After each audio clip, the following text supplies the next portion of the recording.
your girl Moni, aka Bad Girl Mo.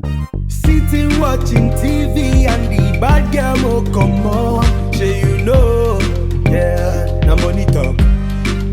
Many money talk. Sitting watching TV and the bad girl mo come on.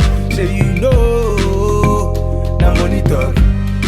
See many money talk. Hey guys, it's your girl Moni giving you Madam Cleopatra vibes today. As you can see, I got one of the baddest producers in the game. I'm really excited. This is the first producer I am interviewing this year. Hopefully I'll interview many more. Give it up for Sarz. I would say Sarz on the beat, but now you're only one Sarz. Okay, so how come there's no Sarz on the beat anymore? It's now only one Sarz. Sarz and Know Your Meat. What made you want to rebrand to that? I don't know, it's just life. Like you just keep moving, right? Keep it pushing. Yeah. Keep it moving. All right, so I'm not gonna ask you where you got the name Sarz from. I feel like everybody asks you that shit. Like every interview I watched about you, the first question was, So, how did you come up with the name how'd you come up with the Sarz? name Sarz? No shit. And your answer will be, well, my name is Osaritin, and also the SARS virus spreads around. I mean, because that's what it is. Yeah, then someone asked you, so which one is it? You're like, I don't remember. It's both. You don't remember? I don't remember that. Yeah, that's what she said. No one ever asked you, how did you start producing? Who made you want to produce? I would say a lot of influences from 90s hip hop, because I was listening to music like likes of Timbaland, Dr. Dre, Pharrell, all those guys. And I had, I mean, they're still my friends, but... Oh, Dr. Dre and No. There's a group of friends I was always around with, Okay. my brother's friends, and Okay. there was a producer among them, and Is the he rest still of a them producer? yes, and the rest of them are rappers. And he was like, "Oh, since I have a lot of love for music, maybe I should try music production." I'm like, "Okay, cool," Okay. and that's how I started. Wow, that's dope. So like, Yeah. you didn't have any interest in it before that? I was just really a listener. As in, I just really like music. I was always listening to music. Like anytime I hear there's a new song by Timbaland or by Dr. Dre or Pharrell, I'm the first to listen and the first to share it. You get so like a passion was on the high. But I never thought I was going to be a producer. Okay, so if not producing, what would you have done? Probably be one 9-to-5 job. Maybe like Banker, accountant, Jesus. Dead. Oh my God. I mean, not dead, but I was about to say, some people are doing the job, sorry. yeah. But probably like a software developer or something. Oh, that's dope. Yeah. That doesn't sound boring. You would be bored? No. I'm not saying it's gonna be boring, but you know, I love what I'm doing right now. Yeah, that's true. So can you develop software now?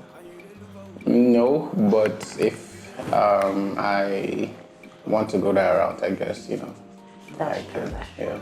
So would you say that Kondo was your breakout hit? Kondo by Dagrin?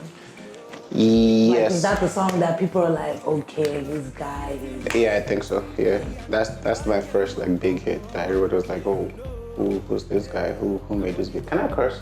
Yeah. Okay, who the fuck made this beat? You get me? That definitely Kondo. So after that song, who were the artists that were hitting you up at that time? If you remember. After Kondo, everybody, man, everybody. Wizkid, Scales. This was even before Wizkid was Wizkid. Yeah. So many people. So how did you meet Dagrin? How did I meet Dagrin? At one point, I was working with Shank, Okay. and Shank's label at that point. Sorry, quick question. Where's Shank? Huh? Where is he? Where is he? Yeah. He's fine wherever he is. Okay, I'm guessing you don't know where he is. Continue. I know he's in America, and Like, does he still do music and stuff? I think so, and I think so. I think so. Okay. Yeah.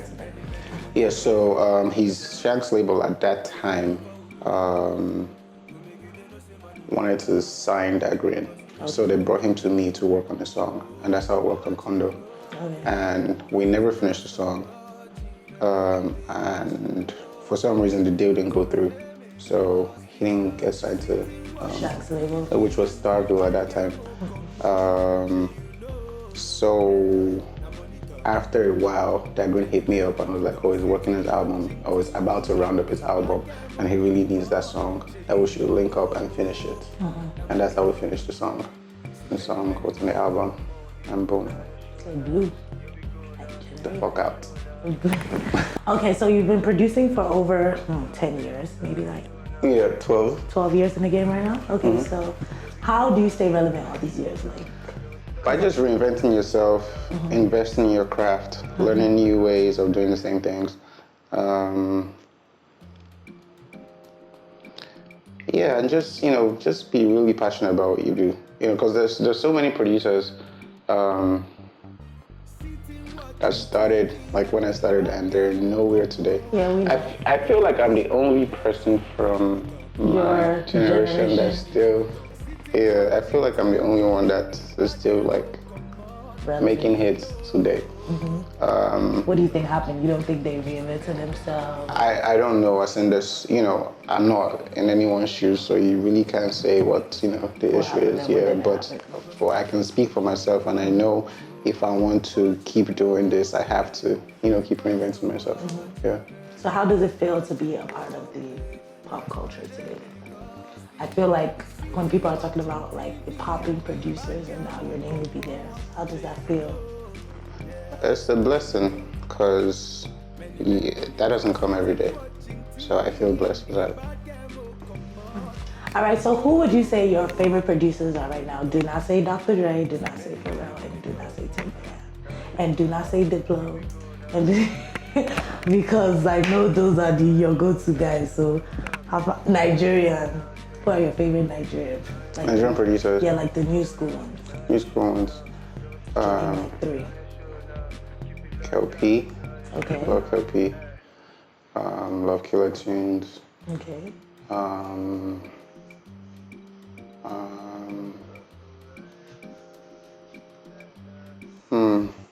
What's the name of this guy? What's the song? Whoever produced Pull Up by Dio. Oh, pull up.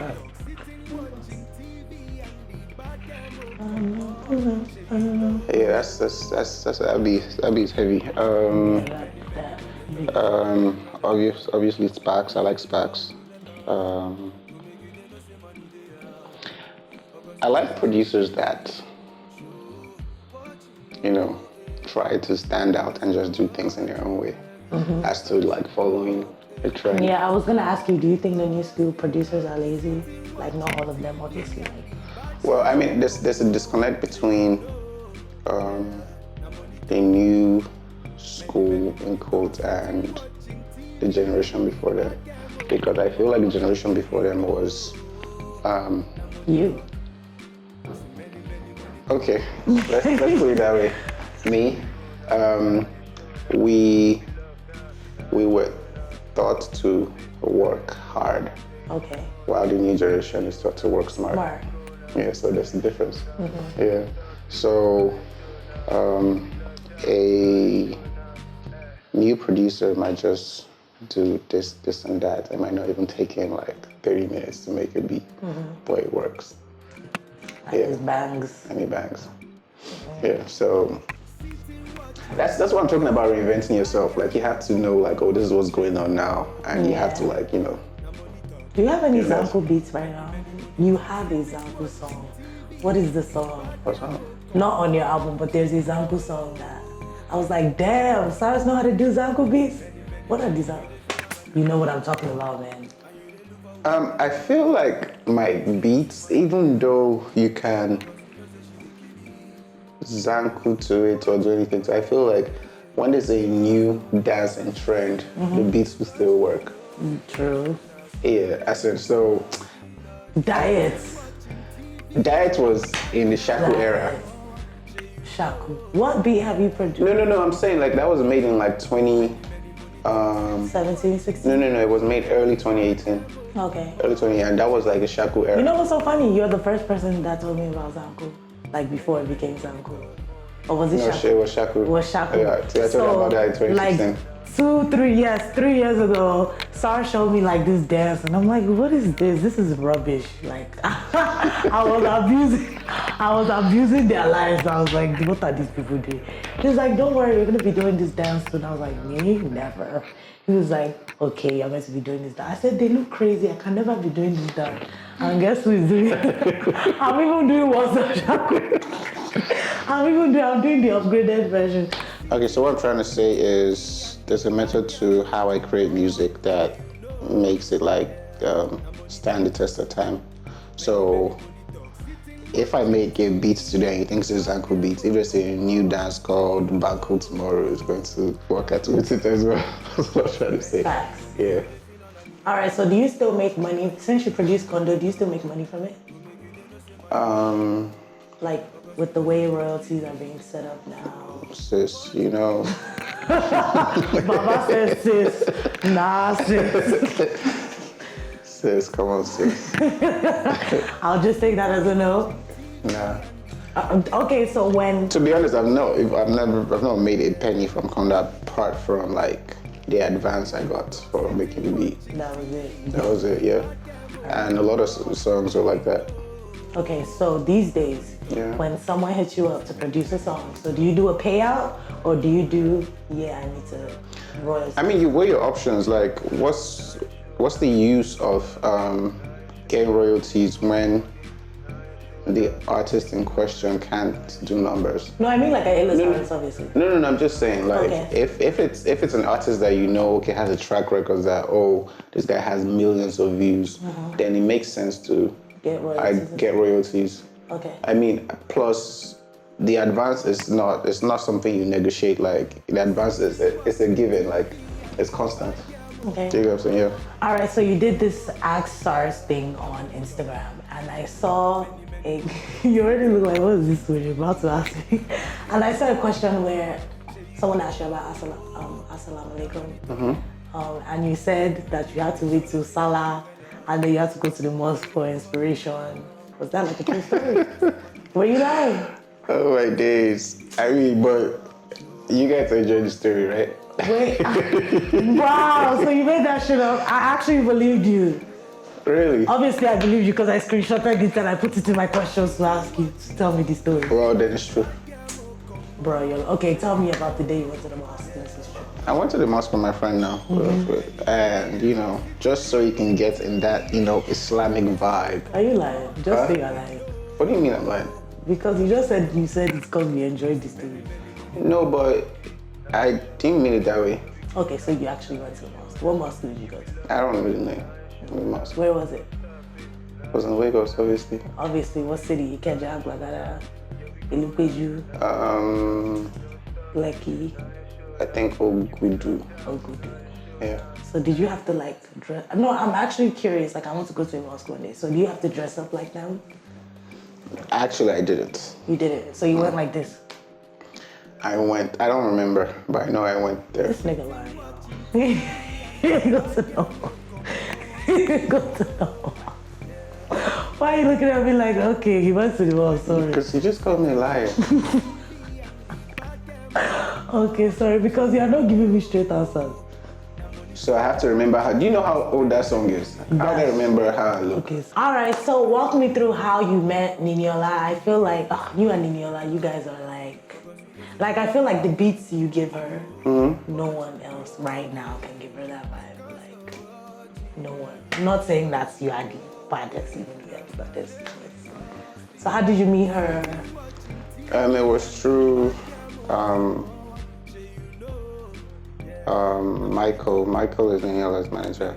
Okay. And he was my manager at that time. Okay. I mean, we're still really cool, very cool till date. So I think she reached out.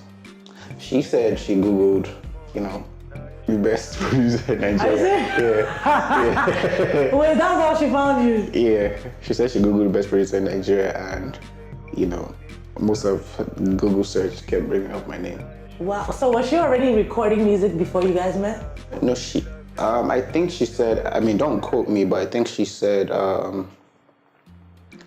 she had like a song or two, but she wasn't really feeling it yet. Yeah, so then she reached out to Michael.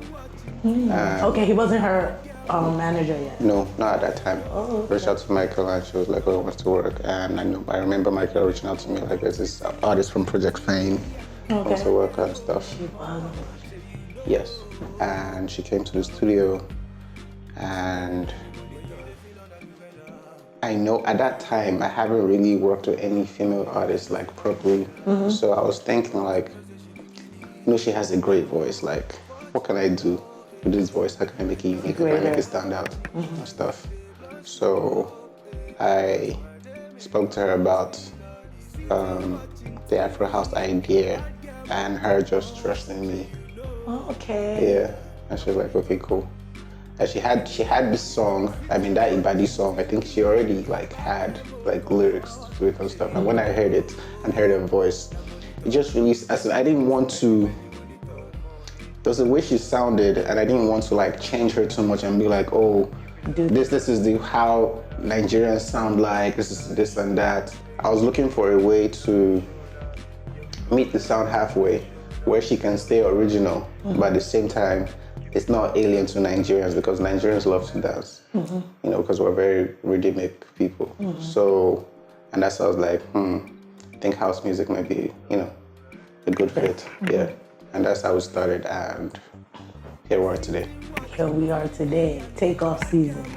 Even I watched on her page yesterday, I saw Champagne Papi Drake. He was like, oh, play me some Maradona. I was like, okay. It's lit. It's lit. Champagne Papi is lit. It's lit. It's lit. I'm definitely waiting for a Drake and a song. I feel like that would be mad. And I hope it's produced by you. Like, I will cry. No, I swear, good music makes me cry. Like, my friends think I'm crazy. Like, when I really, really like a song like So Me So, like, I cry when I listen to So Me So. Damn. No, I love the song. So, see, okay, whatever. We'll talk about that later. Anyways, do you see yourself, well, obviously, probably, will there be a Ninyola / Sarz album? Yeah, that was actually supposed to happen last year, but I guess there's certain things we have to do first, but it's definitely gonna happen. Okay, this year, next year, or no time limit? Sooner than later. Another artist you seem to really work well with is World. How did you meet World? World, very interesting. So I was in LA, have a mutual friend, Okay.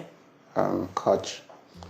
Koch was like, oh, this World wants to work with you and this artist. And I mean, I've definitely heard like Show You Off before. But I'm just like, At that time, it was, to be honest, I was just like, okay, he got money or not?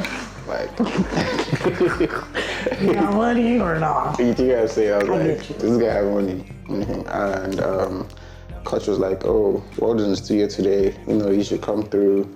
Sometimes I'll just not even bother or anything. So one day I was like, let me just even, How easy to do? let me just go. I met World, good vibes, everything. Met his brother as well in the studio. And that day, I think he was working on a song and he didn't have time in the day, like his session was about to be over. So I didn't get to play anything. So I had to, But did you like what you heard so far? Like stuff he was playing at that point? I wasn't really paying attention, to be honest. So what So the next we had to book another like session. Studio session, Yeah. okay. So and we met, and the very first beat I played was actually Trouble. Oh, wow. Yeah, and he started freestyling something, and the next day he sent the record to me, and I was so in love with the He song. was done? No, I mean. Or like he sent some melodies and stuff? Yeah, like, And you loved I it? mean, pretty much the body of the song was done, and I was so in love with the song, and I was like, yo, let's work on the project. So you were gingered. Yeah, as in I heard that, I was like, yeah, I have to work on a project with you. Yeah, and that's how it started, and that's how we started working on different songs and stuff. Okay. So it brings me back to when artists feel like they don't have money, so they can't work with me or anything. If I really if I'm really passionate about it, it's not about money for me because I Yeah. feel like the money will come in at some point. Yeah. We had this discussion on this talk like last week. They were like, oh, my co-host, he was like, that he heard that Sarz prices can break somebody's neck. And It can. Yes, I agree, but it's not. That's when you hear really only one Sarz, that Sarz is really not their main. And I was like, nah, that I honestly feel like if you really, really, really like fuck with somebody's sound and they have something to offer you, like I don't think money's everything. Yeah, and just because maybe I don't fuck with someone's sound doesn't mean that person isn't great. Yeah, definitely. Yeah, Maybe it's just my you're preference. just weird. Yeah. No, I'm not weird. It's just my preference. Okay, sorry, weird is not the word, but a lot of things do not impress you. Well, I like what I like. You like what you like and you don't like what you don't like. Exactly. Facts. Who are 3 people in the industry that you heard and you were like, damn, this is fine? Because I know you're not easily impressed, so like, who are you impressed by? I really like this girl's voice, Thames. Yeah, she's dope. Yeah. Yeah, she's dope. I love her voice. Her voice is so unique.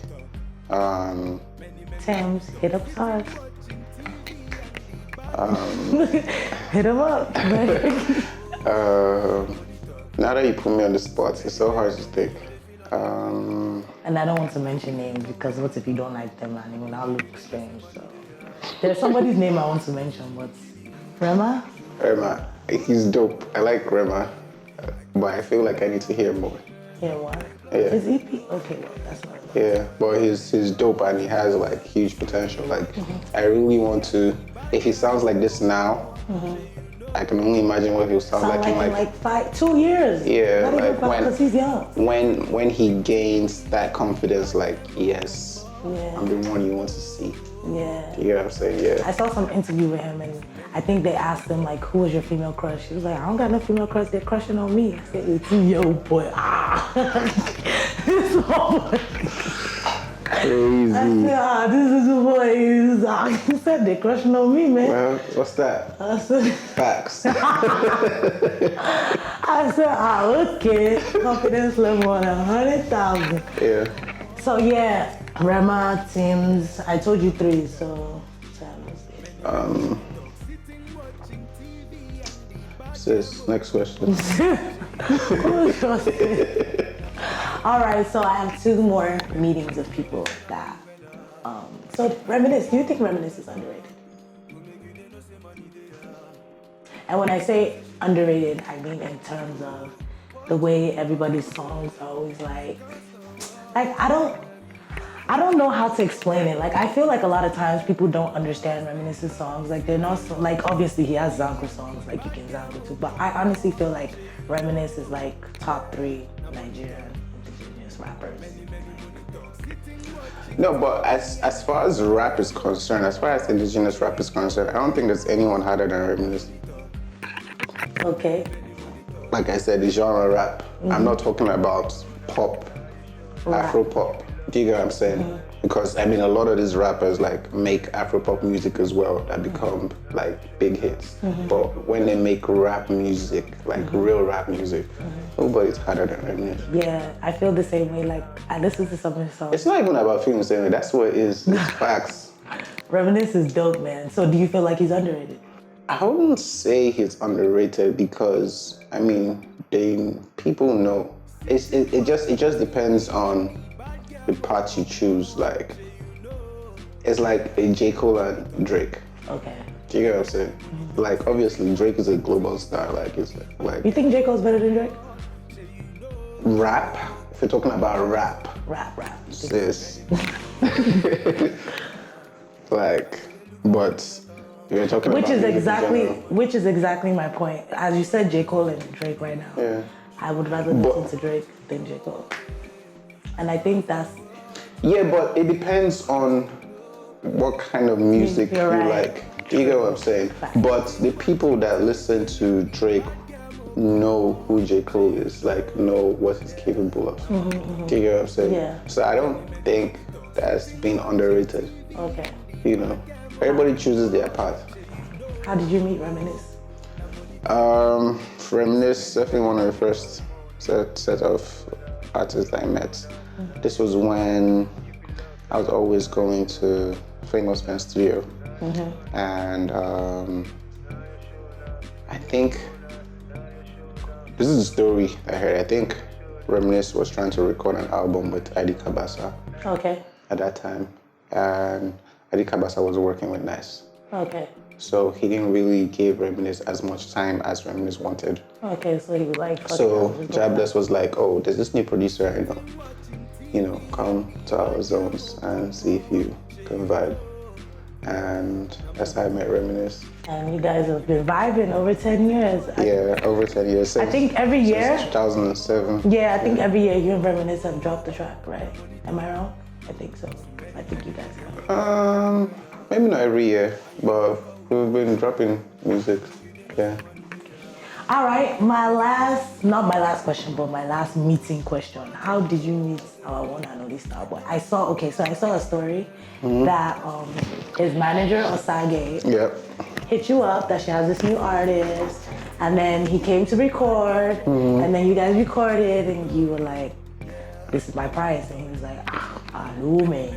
And you were like, sorry, sis. Yeah, because I've been burnt at that time. Sorry, sis. This was like in 2009. As in, I've seen things. People have showed me Pepe in the industry, so I was like, you know what?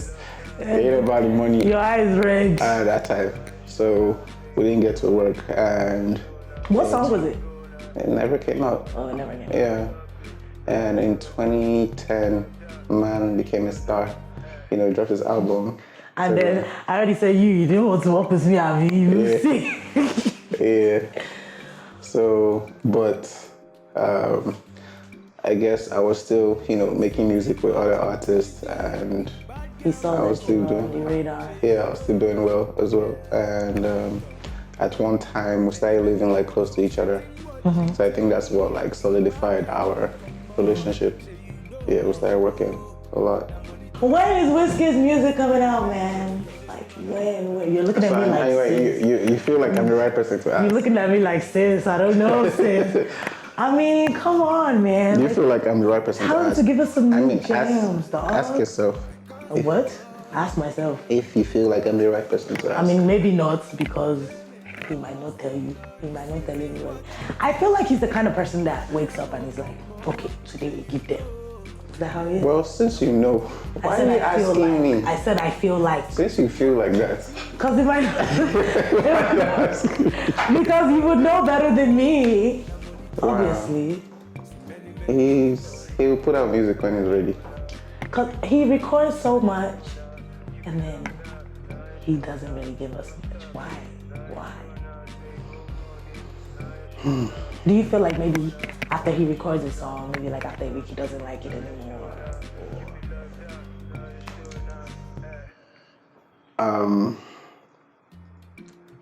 I can't really explain his train of thoughts, like what goes on in his head. But I guess, he knows what's best for Wizkid, because that's who he is. Okay, whatever. I mean, at the end of the day, you might say whatever, but that's the truth. Like, we all know Wizkid, but he's the one that's Wizkid. He's the one that knows himself. We're all because we all love him and we expect so much and everything from him, but he's the one like living that life. He's the. So do you hit him up like, bro, release this jam now? Like, how far? What's up? Not anymore. Oh, you're tired. Like, when he's ready, he'll do it, yeah, and we'll all be happy. All right, so you have an album that's full of like strictly beats called Sarz. Were you nervous releasing the album, like no lyrics, just an album full of rhythms? Yeah, because no one's done it before and I didn't know what to expect. So is it doing way better than you thought? Yeah, it's doing like way better than I thought, because people actually like recognize the beats. Yeah. Like someone was telling me one day they were at the gym, and one of the beats were playing, and someone was like, "Oh, I love this song." And I'm like, "It's not a song; it's just a beat." Yeah. So they're doing way better than expected because, and it's just beautiful because now I know I can even take more like risk. Yeah, because at first when you released it, I was like, I mean, I really bang with this, but damn, these Nigerian people, I think it's like, I went to the clubs, I was saying good morning, my neighbor, dun, dun, dun, dun. I was like, wow, and niggas was really dancing, you know, they was getting their groove on. Have you done any like joint productions? Like, you know, for example, in America, you can see like a song has like 8 producers or something like that. So I feel like we don't really have that here yet. I mean, a few people do it. I have a song with Mastercraft. Okay. But I don't know why. I thought he was gonna put it out, but he never did it. Or maybe he still will. Who was on the song? Like him? It was just him, but I, produced the song with him. Wait, sorry. Mastercraft sings or raps or like? Mastercraft has songs of his own. Oops. Guess we're gonna have to cut this out. Because I mean, but it's okay not to know he I was doesn't. about to say It's okay not to know he doesn't have songs of his own. Like everybody knows your music. I don't think he'll be offended by that. But now you know. Yeah, nice. Thank you for educating me. All right. You're learning how to DJ. And I think it's really dope because I want to learn how to DJ, and I've been saying that for like the past 3 to 4 years, but I'm about to be learning how to DJ. But I'm happy that somebody's doing what they want to do. Because you've been saying it for a minute that you want to learn how to DJ. So what made you say, okay, fuck that, like today's the day I'm going to learn? The day I took the Giddy Fest booking. Wait, you took the booking without knowing how to DJ? Yeah. Actually.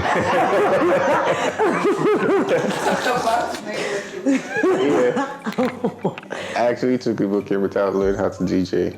So you're like, After I took the booking, I ordered my controller. It got in like 2 weeks or 3 weeks ago. And I've been DJing for roughly 2 weeks now. yeah, I saw a snap of you DJing in 57. I was And like, I was DJing at 57 like last Friday. So it's crazy. I'm really proud of myself, to I'm be really honest. proud of you too. No, I'm really proud of myself, you. yeah. I'm proud. So are you gonna teach me? I mean, if you're a fast learner, because I feel like I get like irritated quick. No, not that you feel Yeah. like nigga you do. Nigga, you do get irritated quick. Not that I feel like you get irritated very quickly. I'm like, Moni, I said press this one. What are you? I beg, get out. I'm not doing it again. And then I think it's worse because I feel like if you didn't know me, you'd have been more enthusiastic to teach me. But the fact that my friends, you don't know what you're doing. Go and find your calling. This is not your calling. No, but I really want to know how to DJ. Not in terms of like for money or something. I just feel like the reason why I want to learn how to DJ is to break new music. Like, I feel like if I DJ like new songs with songs that are already popping, people will be like more enthusiastic to learn. Like, oh, this is it. So what made you want to learn how to DJ? Because I make, first of all, I have a huge catalog of music I can perform. Okay. And also a lot of music I make, I can perform them. So what's stopping me? That's why I really wanted to DJ, just to take my career to the next level. Okay, dope. All right, who would you say your industry best friend is? I feel like everybody has an industry best friend. Even people that don't like fuck with anybody in the industry, they have that like one. Obviously, it doesn't literally have to be like your best friend. Reminisce for sure. Mute. I was about to say it is Mute. I was about to say Mute is your industry best friend. I don't know what you're thinking about. I was like, what the fuck are you thinking? Mute is definitely, you guys are like 5 and 5 and 6, 5 and 5.5. You are the same number. By G. No, Mute is your industry best. Reminisce would have been your industry best friend, but like he's married with kids, so like. So it's. Yeah, like you need somebody to be running town with, and that's clearly not Reminisce. So. Well, Mute is in London, has left me. So what's the most romantic thing you've ever done? I'm not romantic. I'm learning how to be. Okay, what are you learning with? Everyday life now. Just being nice. Being nice. Just being nice and doing nice things for people. No, I mean, I don't mean romance to people. I mean like romance. Okay, what's the most romantic thing you've ever done for a girl? Like, for example, have you had a girlfriend on Valentine's Day before? Have I what? Have you ever had a girlfriend on Valentine's Day? Yes, but unfortunately, I never had a girlfriend on Valentine's Day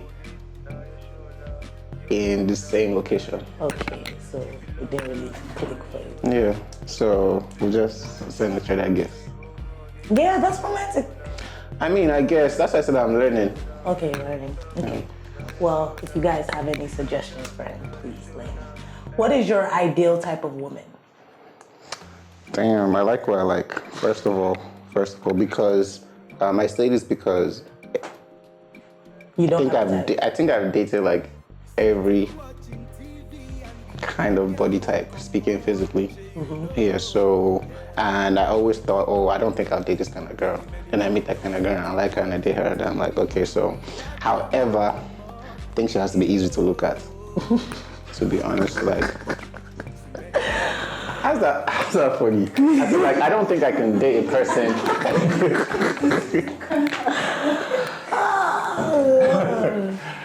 Okay, so I don't think I can date a person that You're not attracted to. I'm not attracted to physically. As in, forget all that, you know, she's good on the inside, she's nice and stuff. Sis. Sis. If I can't look at you and feel like, are you really my girlfriend? Like, then there's a problem. I feel you. It be like that sometimes. Yeah. So it has to be that. All right, before we go, Yeah. what advice do you have to upcoming producers in the game? People that hit you up like, Sarz, I'm gonna be a producer, blah, blah, blah, blah. What are some tips you can give them? I feel like the most important tip is be honest with yourself. Like, you know when you're making trash, you know. No, it's true. Like, I feel like you really go far if you're honest with yourself. Like, don't let people gas you up when you feel like you're mediocre. Always up for the best. Okay. Yeah, and you know, set really high standards for yourself. Yeah. Yeah, because as a human, you can really achieve anything you put your mind to. So just keep working hard at it, and you eventually keep working hard at it. Don't really have expectations. You know, let you know the world and the universe like do its work, and you just see how things navigate for you, and before you know, you're up there. Speaking of advice, would you advise? Okay, so for example, if an upcoming producer wanted to produce music for like an A-list artist, but the A-list artist didn't want to pay, do you think the upcoming producer should go on with that for recognition and he might blow? I mean, weigh your options. Like, everybody starts from the bottom. So if you feel like you have what it takes and you're not going to be lost in the mix, then I think you should do it. Like, that's worked for me, because most of the times when I make music for people, even before I was like known, everybody's like, okay, this is a fire song, but who made this beat? Everybody wants to find out who made that beat because they feel like the beat is really dope and they want some of that as well. So if you're really confident, like in your craft, there's nothing wrong with that. There's nothing wrong with sacrificing, your advance for getting more clout. Yeah, definitely. Yeah. All right then, thank you, Sarz, for a bomb interview. Thank you so much for having me. You're welcome. What's up, guys? This is Sarz on the Beat, aka Only One Sarz, and you're watching Moni Talks.